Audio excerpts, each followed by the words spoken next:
Thank you for joining us for the first webinar in our Advancing Research with Linear Probes webinar series. This series will feature presentations from neuroscience researchers who will highlight recent experiments from their lab using linear probes.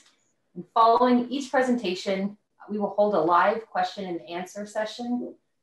Please use the Q&A feature in Zoom to post your questions at any time, and the speaker will address these questions at the end of the webinar. So we have 4 speakers lined up for this series, and today's speaker is Dr. Pascal Fries. He is presently the director of the Ernst Springmann Institute for Neuroscience in cooperation with the Max Planck Society in Frankfurt, as well as a professor of systems neuroscience at Radboud University. His current research interests include neuronal synchronization mechanisms, its consequences, and its cognitive functions. Dr. Fries will discuss some of his recent work on these topics in his talk today, titled Rhythms for Cognition, Communication Through Coherence.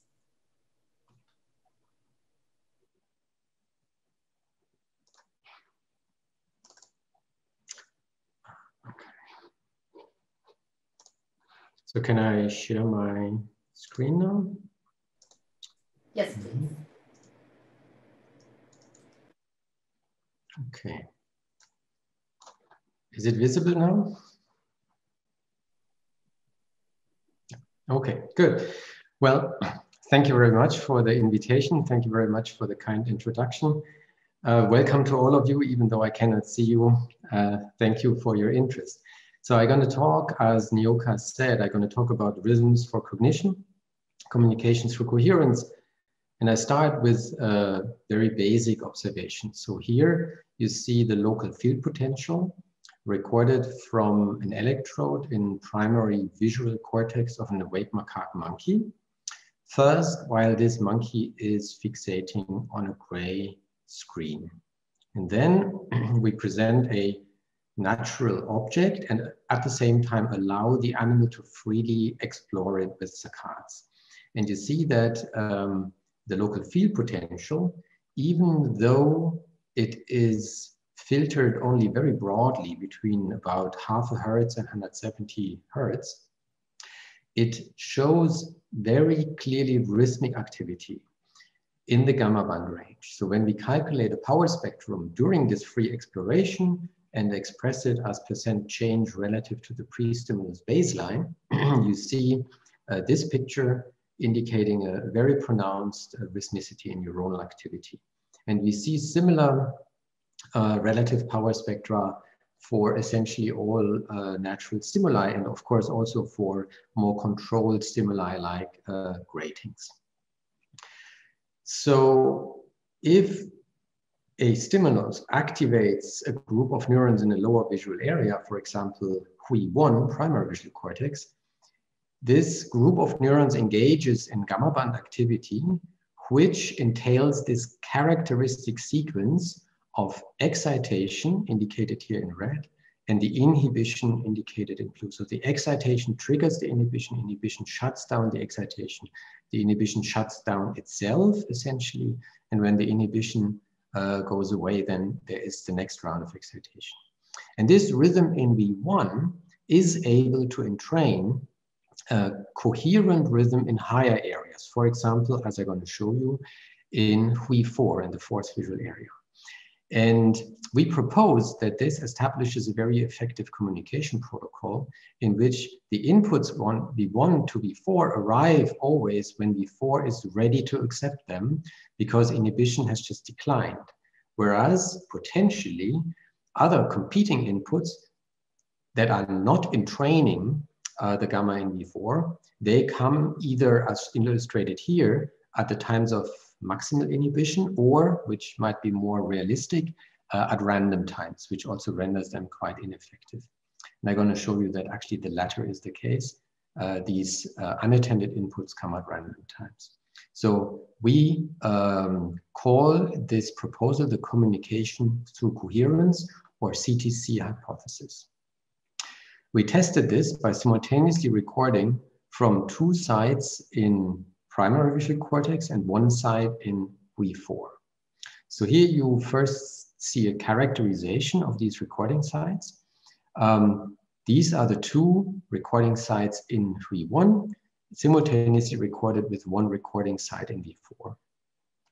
When we present one grating in one retinotopic location, it induces gamma band activity in site 1, which entrains gamma band activity in V4, and we quantify entrainment here by the Granger causality metric.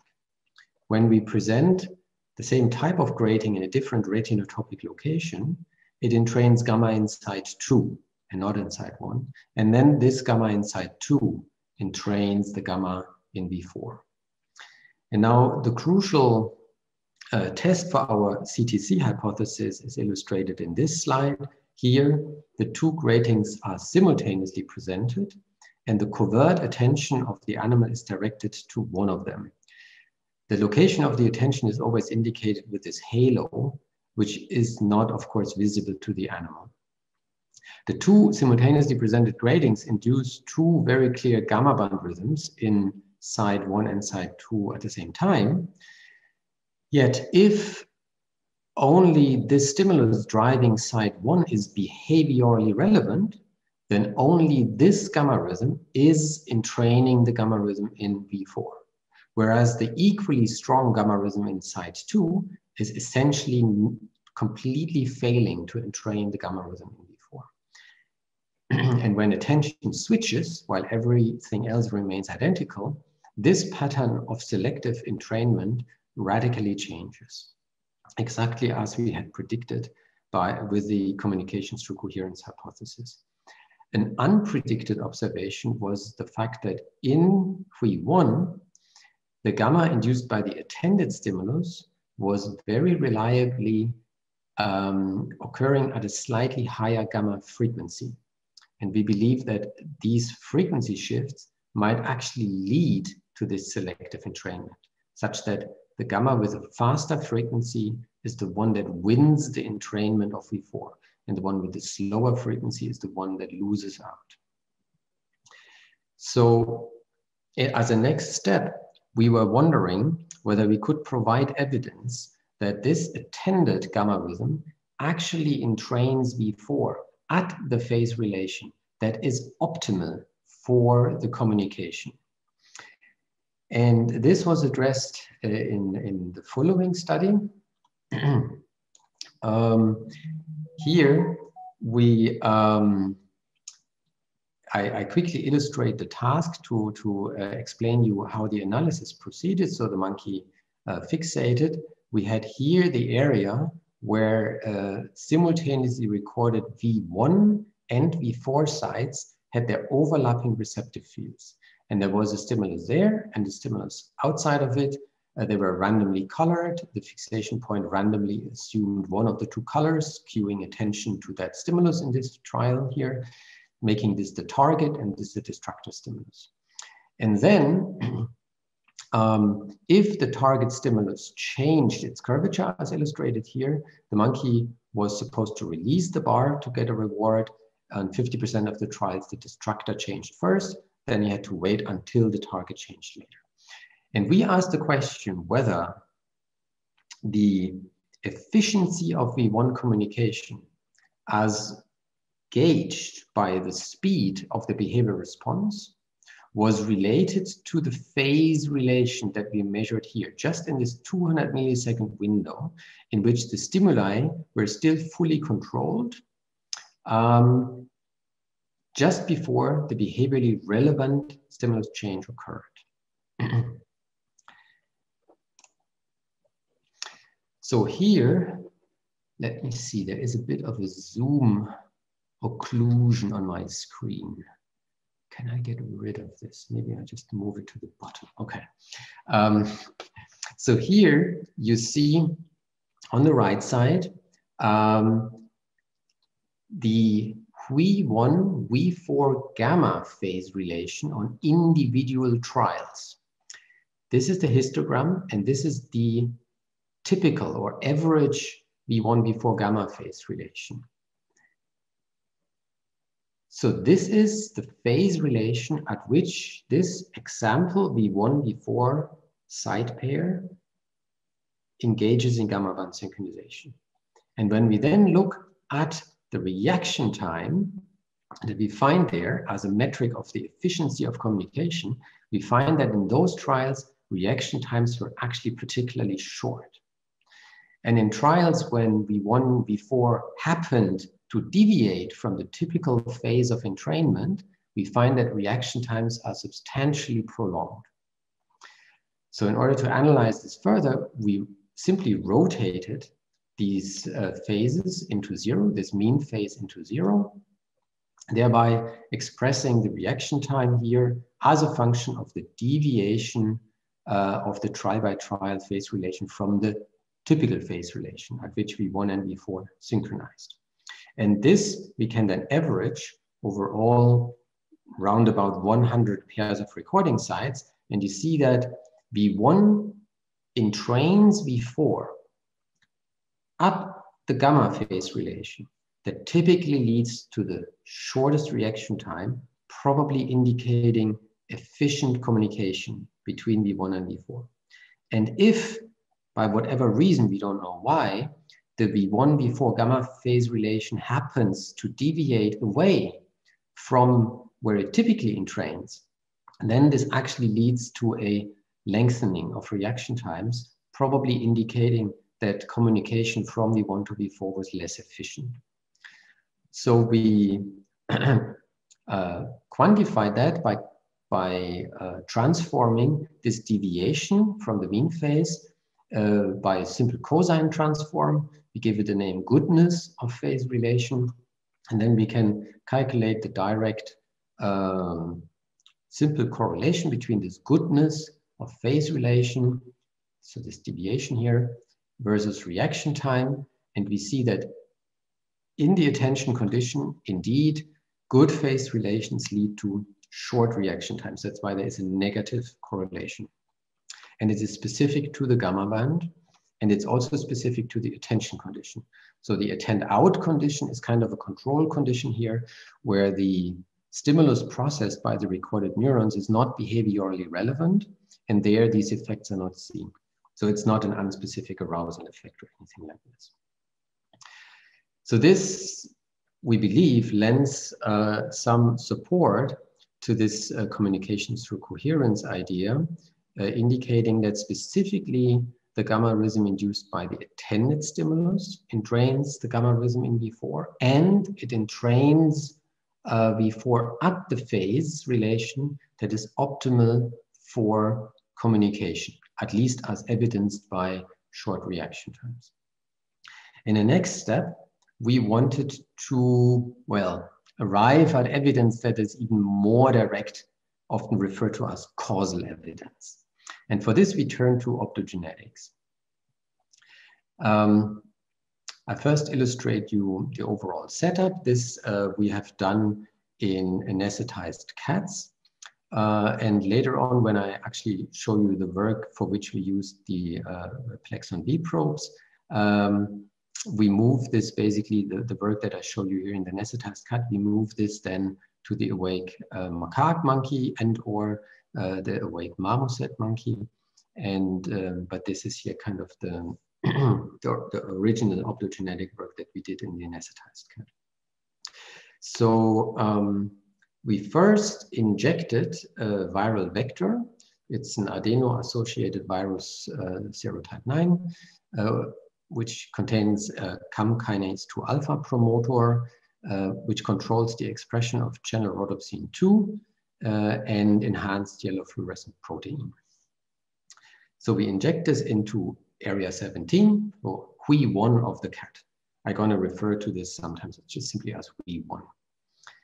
And then after several weeks, typically about 8 weeks, we see clear expression at the epifluorescence scale, but also in the individual neurons. And we then go back with tungsten electrodes or also with B-probe electrodes to record the neurons and to stimulate them with a laser.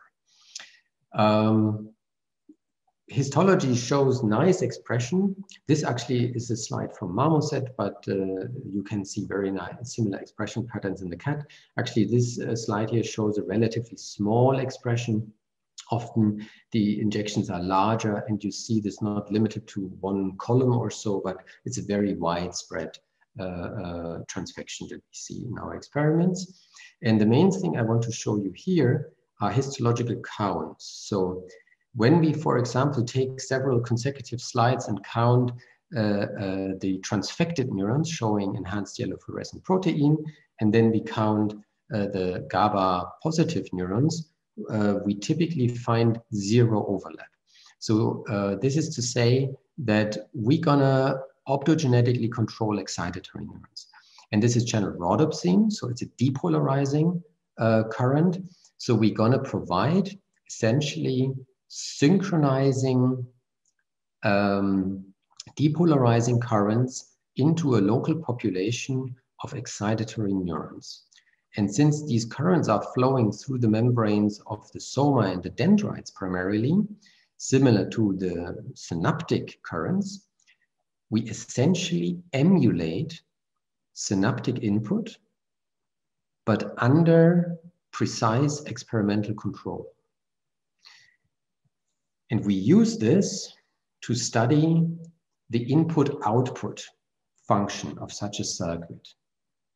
We now have optogenetic experimental control of the emulated synaptic input.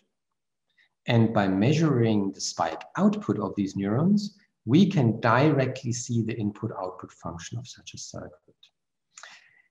And in order to characterize the input-output relation, it is particularly interesting to use white noise input. Input that is containing equal energy at all frequencies. So no frequency is privileged. And equally importantly, input that is not autocorrelated. So the future of the white noise is not predictable at all by its past. And therefore it allows direct causal inference on the relationship between the white noise that we put in and the neuronal response that we're going to see. So here you see the white noise in a single trial. Here is an example local field potential recorded, and here is a spike train recorded, driven by that optogenetic input. And I should say that we titrated the strength of the laser to be such that the firing rate was in the lower half of the dynamic range. So these neurons are not driven into saturation or anything like this, but they are kind of gently driven, like with a moderately strong visual stimulus. And then we do an extremely simple analysis. We just calculate a spike-triggered average of the white noise sequence to see, even though the white noise is white and it doesn't prefer any frequencies, is there anything characteristic that triggers a spike? So here is the spike triggering event, and this is the spike triggered white noise. And to our big surprise and enthusiasm, we found that spikes are specifically triggered by the gamma component of the input, even though the white noise contained all frequencies to an exactly equal amount. And if anything, the dendrites entail a low-pass filtering of this before it reaches the spike initiation zone at the axon initial hillock. We see that spikes are specifically driven by the gamma component. And we can spectrally characterize this by calculating the Granger causality, basically from the light to the spike. You see the nice gamma peak. And just as a control, of course, from the spike to the light, there must be an absence of something. It's pure control, and it is indeed flat. In order to understand this better, Chris Lewis then generated a simple model circuit, mathematical model circuit. He actually copied it directly from work of Christoph Bergers. It's basically very, very similar to the circuits that have been used in many publications by Christoph Bergers and Nancy Coppell. He copied this without any parameter tuning and provided white noise input to the excitatory neurons, and then performed exactly the same analysis that I showed you for the experimental data. Here is the spike-triggered average of the white noise in the model, and it looks virtually identical. And it shows that input is efficient when it comes in at the times when normally the excitatory neurons would anyhow spike. And this can in the model be revealed by calculating the spike-triggered average of the excitation in the model, and that is shown here. So the input is efficient when the system that resonates at gamma would anyhow see excitation, and the input is efficient when it comes a little bit before the inhibition that is shown here in blue. Now, we find these results extremely fascinating and of course want to study this more. And in particular, we are interested in seeing whether this differs in different layers. And in order to explain to you our interest in this, I'm gonna go back to some work that we have published a few years ago, here, 2011. This is work that I did together with Elizabeth Buffalo, still during my postdoctoral time in the lab of Bob Desimone, when we were all still at NIH. So here we had recorded in the supragranular layers of awake macaque V1, V2, and V4. And as I showed you before, we find their typical gamma band activity. And actually, to our surprise at the time, when Beth recorded in deep layers, we serendipitously found that in these deep layers of the same animals, partly recorded at the same time, gamma was much, much weaker, at least when you look at it in terms of the spike field coherence, which is illustrated here. This effect, I guess, is a little bit weaker when you look at local field potential power spectra. But when you look at spike field coherence, there is this very, very strong effect. Now, the supragranular or the superficial layers are the ones that are known to be the primary source of feed-forward projections. And the deep or infragranular layers are the ones that are known to be the primary source of feedback connections. And corresponding to this, we found that in other studies where we recorded from multiple areas simultaneously, that when we look at the Granger causality between areas at different levels of the hierarchy, then in the gamma band, we find that the Granger causality is stronger, much stronger, in the feed-forward direction, where the projections originate in the supragranular layers, where we find a lot of gamma. Whereas in the beta range, the interareal Granger causality is much stronger in the top-down direction. Remember, the top-down or feedback projections originate in the deep layers, where we found stronger alpha-beta band synchronization. And here we also found theta, which was stronger in the feed-forward direction. And we found a very similar pattern in humans. This is a separate study where we used magnetoencephalography, source projected the data into the brain, and then calculated Granger causality. And it's a different example pair of areas, but we find the overall similar pattern that Granger causality in gamma is much stronger in the feed-forward direction, and Granger causality in alpha and beta is stronger in the feedback direction. So obviously we wanted to see, or this is one of the things that is on our agenda now, we would like to see whether these optogenetic effects, these effects that we saw with optogenetic white noise stimulation, are different in deep layers. Now I'm going to move over and show you data that we have obtained with V-probes. And some of this is preliminary. So, for example, this slide shows relatively preliminary data. This is from cat visual cortex. As you've seen before, it was transfected with a viral vector to express channel rhodopsin 2. And now we used a V-probe that had light outlets at 4 different depths. So you see the electrode contact positions here as small black dots, and the optic fiber outlets as these blue discs. And then if they were actually used to bring light into the tissue, there is this little sunshine symbol. So now here in this cat, we had expression of general rhodopsin across the cortical depth.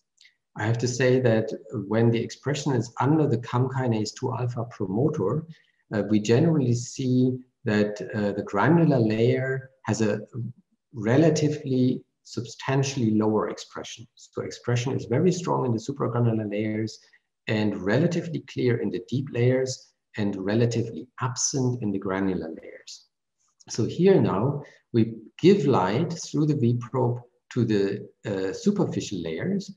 And honestly, we expected that giving light at any depth would basically activate the entire column.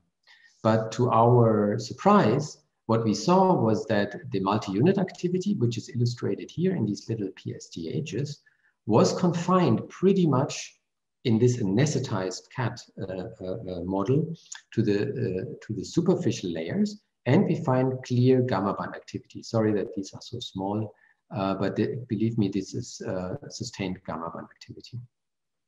When we then move a bit deeper, we move into the zone of the granular layers where there is little expression. And then when we get to the deep layers, you see, here the light probably propagates sufficiently down that it avoids these deep layers with little expression. So then we get in the deep layers a lot of spiking activity, and we actually again get gamma there. So this is interesting. I think it shows that this method, this approach, this technology allows very interesting experiments. At the same time, there is clearly a limitation here by using the anesthetized preparation. The cat visual cortex is a fascinating model because even under fentanyl anesthesia with a tiny little bit of isoflurane, you can get relatively physiological situations with regard to gamma, which is much more difficult in our hands and our experience for primates. So this is a very robust system to study this under anesthesia. However, while gamma is fairly similar to the awake state, we find that beta in the anesthetized model is essentially completely gone, almost completely gone. Beta in the awake cat can be very prominent. In the awake macaque monkey, it's very, very prominent.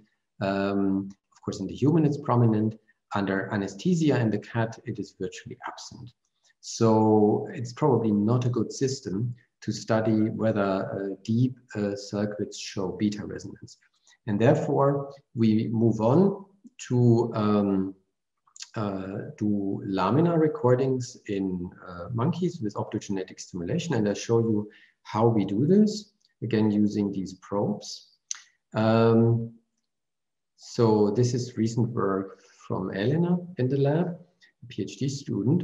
And now it's getting a bit technical, and I hope this is interesting to many of you in the audience. So this shows a V probe. Here you see receptive fields in V1 and V2. And the little technical point we want to make here is that we use a bit of a non-standard way of inserting the electrode. So the official recommendation from Plexon, which is certainly a good one, I just want to add another option here. The official recommendation is to use a sharp guide tube, to use the sharp guide tube to actually penetrate the dura and then come out with the V probe or S probe or whatever. And there is actually in the guide a recommendation that this thickened part of the probe, which essentially cannot bend, should be outside of the guide tube, such that you can see if there is resistance from the dura. And if it buckles, you should not move further, but you should rather push the guide tube further until it doesn't buckle anymore and you can be sure that the guide tube has penetrated the dura.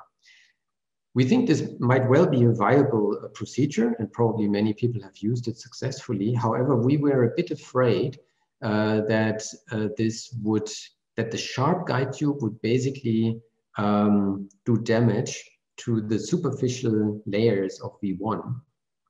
And therefore, we developed this alternative approach. So we have a custom guide tube. This custom guide tube, as you see here, is wider at the top, such that actually this thickened part of the V-probe can enter into it, and then it smoothly gets narrow. And this is something that we have produced by the company Unimed in Lausanne. This is a company whose products I really like. It can make amazing things with steel tubes. You know, for example, this very defined tapering. And thereby, we have the V-probe such that the outside part here cannot buckle out because it's thick. And then here it's already caught in the guide tube, and all the force is put on the tip, and the V-probe has no way of escaping anywhere. And with this, Elena has been recording very successfully in V1 and V4 of a macaque monkey for several months, getting nice laminar receptive fields and recordings, as you see here. So basically, this is the situation. It's a recording grid. The blunt guide tube is resting on the dura, and the V-probe is actually able to penetrate. We have also tried with S-probes. Our preference at this moment is with V-probes, as in our hands, they give the crispest unit signals. So Elena is currently obtaining laminar recordings even 2 years after trepanation, and dura scraping so far is not needed with this approach. So we go through a relatively thick dura. Of course, it's always very important to keep the dura uninfected. If an infection comes in, we immediately treat it, do not penetrate, and only go back once the infection has been fully cured. This same approach we have used to perform virus injections. So the V-probes do not only allow to combine the electrode contacts with light outlets, but they also allow to combine the electrode contacts with fluid channels. And honestly, I think that the concrete V-probe that is shown on the top here is not exactly the one we use. It's probably just copy and paste from the Plexon website or so. But the one that we have used, that Iris Grote has used when she was postdoc in the lab, is specified here. It was an S-probe with 24 channels, spaced 125 micron, and there was one fluid capillary, one fluid line between channels 20 and 21. The overall probe diameter was 236 micron, which is, I think, okay for getting through the dura and for not doing too much harm to V1 if the tip is sharp. And there was a custom outlet at the other end, you know, at the connector end of the probe. So this fluid capillary was connected to this custom outlet, which had a diameter of 460 micron and was 14.4 millimeter long. And I'm now going to show you how Iris actually performed the injection.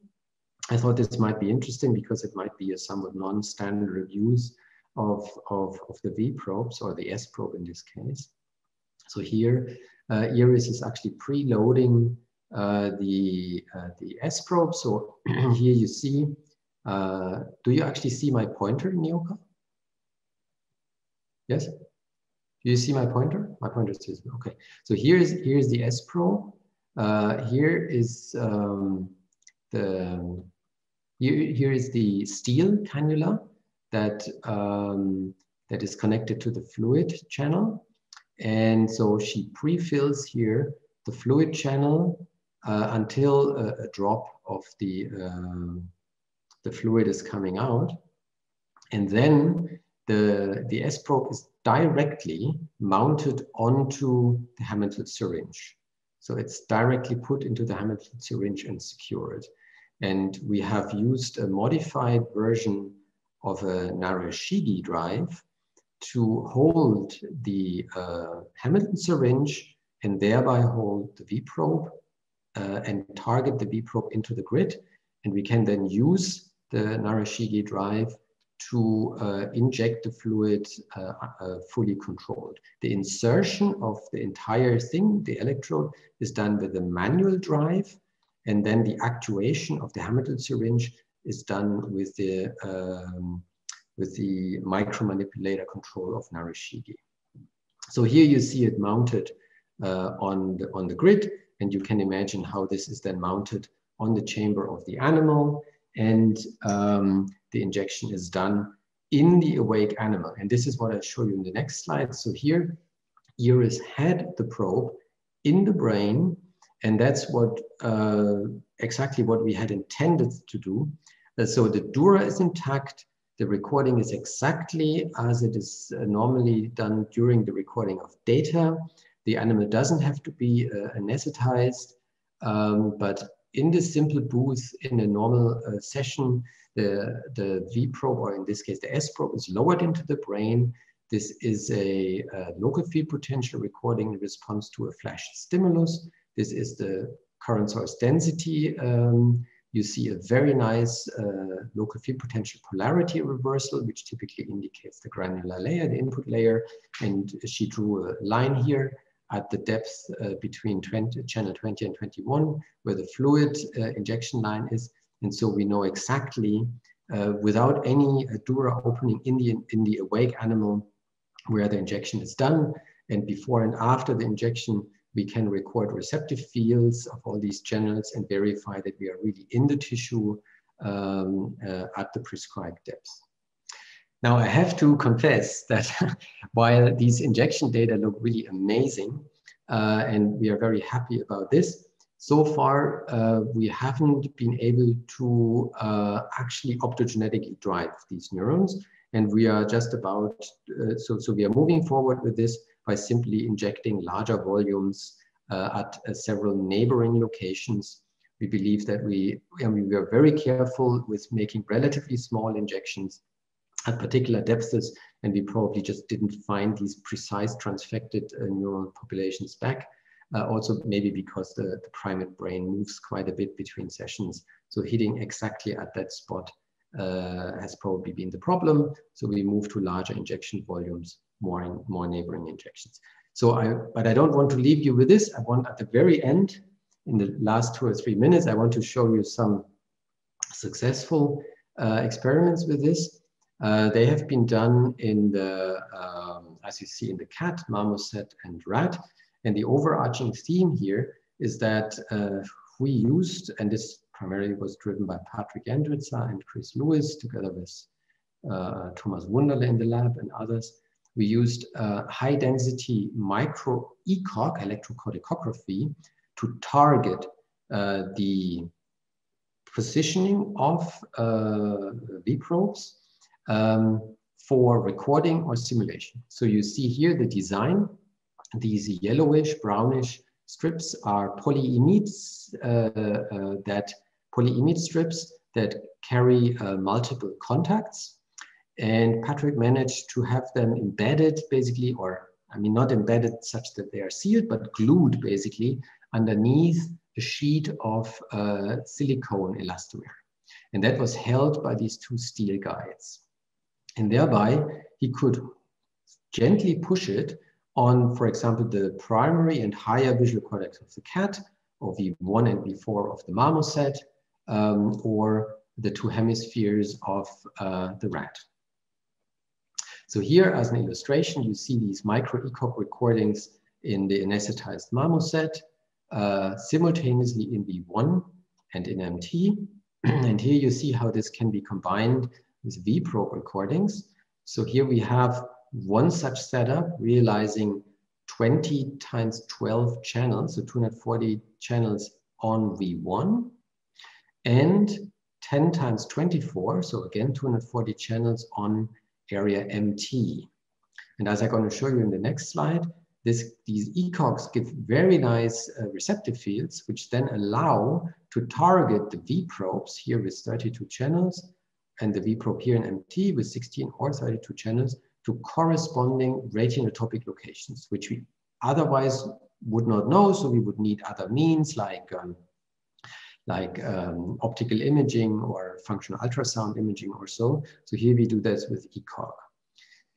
So just to give you an idea, here you see the local field potential during a 2-second grating stimulation. There are nice evoked potentials in the ECOG. There are nice evoked potentials in the depth electrodes. And here in the depth electrodes, if you zoom in on one, you get nice spiking responses to drifting gratings, which are nicely tuned. So the core point is that now our ECOGs illustrated here and there on Hui1 and on MT are simultaneously giving us all these receptive fields. So each of these little rectangles is a receptive field mapped on the basis of one ECOG electrode. So we have 240 receptive fields on V1, 240 receptive fields on MT, and we can see very similar receptive fields when we use the local field potential or when we actually use the spike range, the multi-unit activity range. When you gently push these ECOGs against the cortical surface, you see basically multi-unit activity, similar things have been reported, for example, by the lab of Yuri Buzhaki. And now what we can do is we can target one V probe into V1, and maybe not surprisingly, but very nicely, you see that the ECOG receptive field perfectly predicts the receptive field on the V probe. And then we can look in the ECOG receptive fields in MT, where the corresponding retinotopic location is. We can put the V probe there, and we find the corresponding, we confirm the corresponding retinotopic location in MT, which is then perfectly aligned with the retinotopic location in V1. Just for illustration, if you pick another distant ECOG channel in MT, it has a completely non-overlapping receptive field, and we wouldn't be able to effectively study the interareal interactions here. Furthermore, this transparency of this silicone elastomer with the polyimide allows to see the epifluorescence and to target the optogenetic stimulation flexibly to where you need it. So just at the last slide, this illustrates what you then can do with this. So here, we see that we drive the neurons recorded then, I think with the V probe. We can induce gamma band activity. These are CAT data. The optogenetic stimulation induces relatively localized firing rates and gamma band activity in the grid. So this is the grid on V1. And the more we drive the neurons, the stronger the gamma gets. And here, a very nice result from the anesthetized marmoset. We can then actually drive the V1 neurons to interareally drive the MT neurons. When we tried this with non-overlapping receptive fields, with not retinotopically aligned neuronal populations, this is doomed, this fails, you don't manage to do that.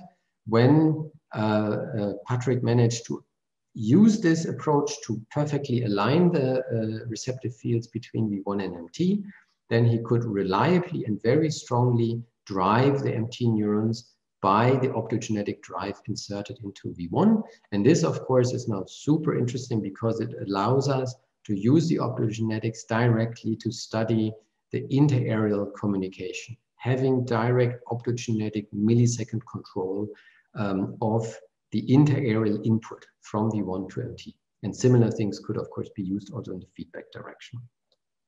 So just to quickly conclude, I showed you that free viewing of natural images induces gamma in macaque V1. When two stimuli induce two local gamma rhythms in V1, only the gamma driven by the attended stimulus entrains V4.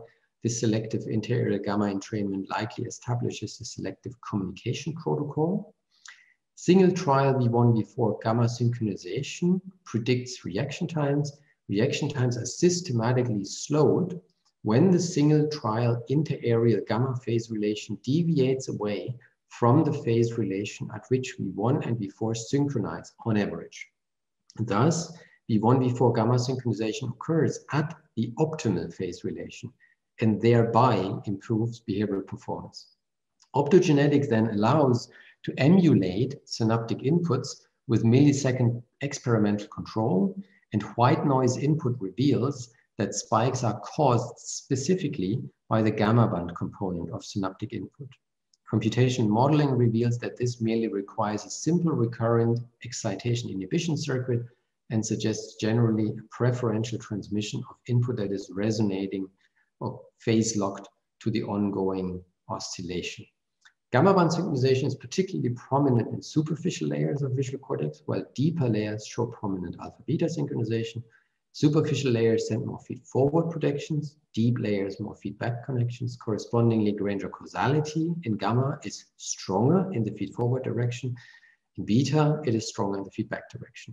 And with flagged as preliminary results, right, in the anesthetized cat, optogenetic stimulation of either superficial or deep layers can induce gamma. Yet we know that anesthesia essentially has abolished beta. So that's not so surprising.